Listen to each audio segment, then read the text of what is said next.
Petite précision de la part du traducteur avant de commencer cette vidéo. Dans cette vidéo, on va parler de la prière du pécheur, The Sinner's Prayer. Il s'agit d'une façon de faire utilisée dans l'évangélisation des temps modernes qui consiste à dire aux gens « Vous pouvez être sauvé en acceptant Jésus dans votre vie comme Sauveur et Seigneur, simplement en répétant cette prière « Seigneur Jésus, je reconnais que j'ai péché. Je crois que tu es mort sur la croix pour pardonner tous mes péchés. Je te demande de me pardonner et je t'accepte dans mon cœur comme Seigneur et Sauveur. » Voilà, donc quand on va parler de la prière du pécheur, il s'agit de cela. Bonjour à chacun de vous, une petite vidéo pour parler aujourd'hui de la prière du pécheur, parce qu'on me le demande souvent, et cela revient encore et encore au sujet de la prière du pécheur. Que doit-on répondre à ceux qui utilisent la prière du pécheur? Premièrement, quand on parle de la prière du pécheur, il faut considérer que c'est quelque chose de récent. C'est seulement au cours des 100 dernières années que l'on a entendu parler de cette prière du pécheur. Et cette prière est basée sur Romains 10, verset 9. « Si tu crois dans ton cœur et confesses de ta bouche, tu seras sauvé. » Ce petit texte, ces versets-là qui sont dans Romains 10, ont été sortis de leur contexte et sont devenus aujourd'hui comme quelque chose de magique. Si vous faites cela et si vous priez cela et faites ça, vous serez sauvés. Et il y a plusieurs façons de considérer ça. Premièrement, notre problème est la façon dont nous comprenons globalement l'Évangile aujourd'hui, parce que nous prêchons l'Évangile de manière à ce que les gens soient sauvés là tout de suite. C'est comme si on était stressé. Et tu dois le faire ici, maintenant, tout de suite, là, maintenant. Vas-y, fais-le, prie, dis cette prière, tu dois être baptisé maintenant, tout de suite. Calmez-vous. Dieu a mis les hommes sur la terre pour qu'ils le recherchent et le trouvent. Si vous leur forcez la main pour entrer dans le royaume, ils vont le recevoir maintenant et le rejeter demain. Nous devons laisser du temps pour une vraie repentance. Nous devons prendre le temps pour qu'ils entendent la parole. Et on peut lire aussi dans Romains, « Comment entendront-ils si personne ne prêche? Comment entendront-ils si personne ne leur dit? La foi vient de ce que l'on entend. Ils ont besoin de temps pour entendre. Il faut du temps pour que cela descende dans leur cœur, afin qu'ils expérimentent une vraie repentance. Et donc aussi pour être baptisés, si c'est le cas. Mais quand on parle de la prière du pécheur, cette prière est devenue quelque chose de stressant. Vous devez dire cette prière. Et quand vous avez dit cette prière, vous êtes sauvés. Bien sûr, vous devez la comprendre et être sincère. Mais juste comprendre et être sincère, cela ne veut pas dire grand-chose. Parce que je peux dire à quelqu'un, « Veux-tu aller en enfer? » Non, bien sûr que non.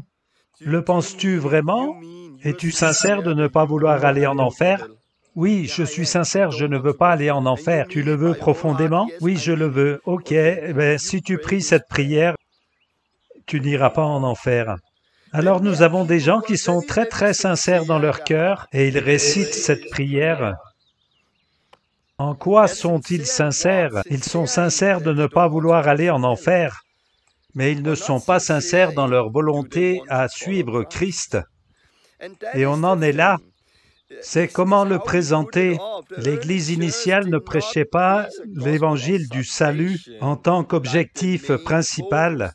L'Évangile qu'il prêchait, c'était de suivre Christ. Il se concentrait là-dessus. Alors bien sûr, suivre Christ a pour fruit le salut, et donc on n'ira pas en enfer. Et on doit comprendre comment l'Église initiale le faisait et notre façon de faire aujourd'hui. Et je crois bien sûr que si quelqu'un est sincère en suivant Christ, qui a considéré ses péchés et qui veut se détourner de ses péchés et qui veut faire de Jésus son Seigneur, et cela veut dire « Seigneur, Seigneur, tu es mon Seigneur, et je veux que tu me dises quoi faire. » Parce que par ailleurs, Jésus dit « Pourquoi m'appelez-vous Seigneur, Seigneur, ne faites-vous pas ce que je dis ?» Alors si quelqu'un est réellement sincère dans son cœur et qu'il veut vraiment suivre Jésus, de prier cette prière, c'est bien. Il n'y a pas de problème à dire « Jésus, je te demande de pardonner mes péchés et de prier une formule de la prière du pécheur, je n'ai pas de problème avec ça, je pense que c'est bien. Le problème, c'est que nous disons alors, « Maintenant tu es né de nouveau, tu viens d'inviter Jésus dans ton cœur, tu es né de nouveau. » Et là, nous avons de gros problèmes, parce que ce n'est pas biblique, et c'est faux. Alors examinons la prière du pécheur. Romains 10, verset 9, premièrement, dans Romains 10, 9, nous devons toujours lire le texte dans son contexte. Donc Romains 10 a été écrit pour l'Église de Rome. Cela a été écrit pour des croyants déjà nés de nouveau, qui sont déjà passés par la repentance, qui ont fait de Jésus leur Seigneur, qui ont été baptisés en Jésus-Christ et qui ont reçu le Saint-Esprit. Et dans la même lettre aux Romains, pas très loin en avant, au chapitre 6, Paul dit « Rappelez-vous que nous avons tous été baptisés ». Et aussi, dans le chapitre 8, il dit « Maintenant que vous avez reçu l'Esprit, marchez donc par l'Esprit ». Alors il parle de ça. En fait, il parle à ceux-là qui se sont déjà repentis, qui ont Jésus pour Seigneur, qui ont été baptisés d'eau et ont reçu le Saint-Esprit. Et à ceux-là qui sont déjà croyants, on voit dans le contexte qu'il leur dit, « Si vous croyez ou si vous continuez de croire, c'est écrit comme ça, et que vous confessez et continuez de confesser que Jésus est le Seigneur, vous serez un jour sauvés. » C'est comme ça qu'il faut comprendre Romains 10, verset 9. Alors le bon contexte pour ces versets, est-ce que vous ou moi sommes des croyants qui sont nés de nouveau? Si nous continuons à croire, si nous continuons à confesser que Jésus est Seigneur, nous pourrons être sauvés un jour. Celui qui persévérera jusqu'à la fin sera sauvé. Et c'est bien ça le contexte. Mais aujourd'hui, on sort un verset du contexte. Et puis, on sort à la rencontre des pécheurs qui n'ont pas entendu l'évangile complet au sujet de la repentance, qui ne savent rien de la croix et de ce que Jésus a fait. Ils ne savent pas qu'il peut être leur Seigneur. Ils ne savent rien au sujet du baptême et du Saint-Esprit. Et on vient leur dire, « Salut mon gars, si tu récites cette prière, tu vas être sauvé un jour. » Ça ne marche pas, c'est faux. De toutes les manières, ce n'est pas biblique d'utiliser la prière du pécheur de la manière dont nous le faisons aujourd'hui. Il n'y a pas de fondement historique. C'est une chose très récente, environ une centaine d'années. Ils ne faisaient pas ça il y a 300-400 ans. Ils ne connaissaient pas la prière du pécheur. C'est récent. Et aussi, on peut aller voir dans le livre des Actes. Pierre s'est levé à la Pentecôte et ils ont demandé « Que devons-nous faire ?» Il n'a pas dit « Courbez vos têtes et répétez cette prière après moi ». Personne dans le livre des Actes n'utilise la prière du pécheur, mais chacun dans le livre des Actes met en place le baptême, la repentance. Chaque personne dans le livre des Actes désire non seulement être sauvé et aller au ciel, mais désire suivre Christ. Alors on doit se repentir et se détourner de ses péchés. Et là on reçoit un nouveau cœur. Puis on se fait baptiser pour être nettoyé de ses péchés. Et là, on parle d'être sauvé de nos péchés, de notre passé, d'être délivré de nos chaînes, de toutes ces choses qui nous tiennent, parce que celui qui commet le péché devient esclave du péché. Nous sommes sauvés de ce corps qui est soumis au péché et à la mort. Et nous pouvons vivre une nouvelle vie en Christ. Et nous recevons le Saint-Esprit, cette puissance pour pouvoir vivre cette nouvelle vie. C'est ce que l'on peut lire dans le livre des Actes, comment la première Église annonçait l'Évangile. Ils n'ont jamais utilisé la prière du pécheur, pas une seule fois.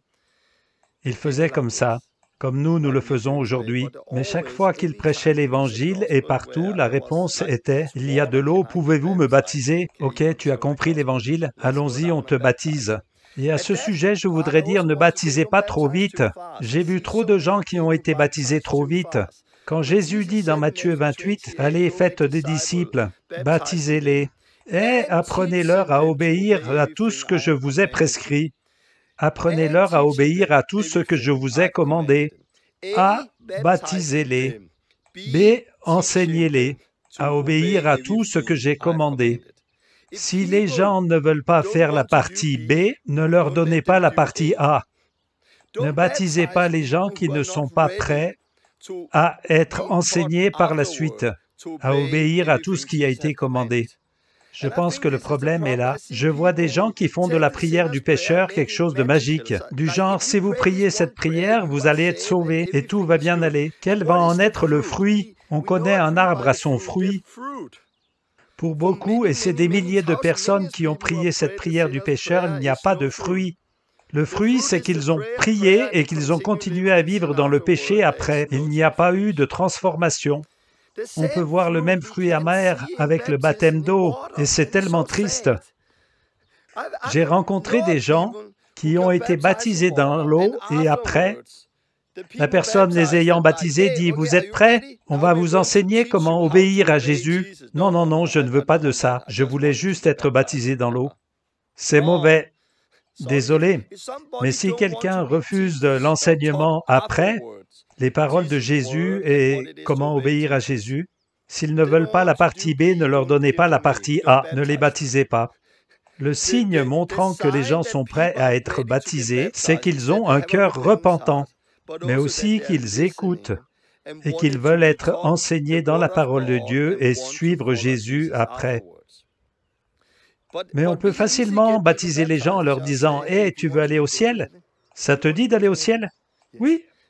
Est-ce que tu es sincère de vouloir aller au ciel plutôt qu'en enfer? Oui, je suis vraiment sincère. Ok, on te baptise. Et en quelque sorte, le baptême devient comme une nouvelle prière du pécheur. Et je voudrais dire encore, il faut que le baptême soit correct bibliquement. C'est la repentance, le baptême dans l'eau, recevoir le Saint-Esprit, c'est la réponse de la première Église à l'Évangile.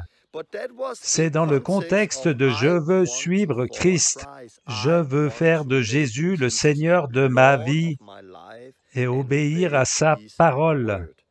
Et si vous n'obéissez pas à ses paroles, alors Jésus va dire « Pourquoi m'appelez-vous Seigneur, Seigneur, si vous ne faites pas ce que je dis » Luc 6, 46. Alors, la réponse non biblique est la prière du pécheur. Récite cette prière et tu vas aller au ciel. Mais prier cette prière, c'est bien, je le fais avec des gens, c'est beau. Mais s'ils prient vraiment et sincèrement, « Jésus, je te confesse comme Seigneur », et qu'ils écoutent sa parole, et que font-ils? Ils se repentent, se font baptiser et reçoivent le Saint-Esprit.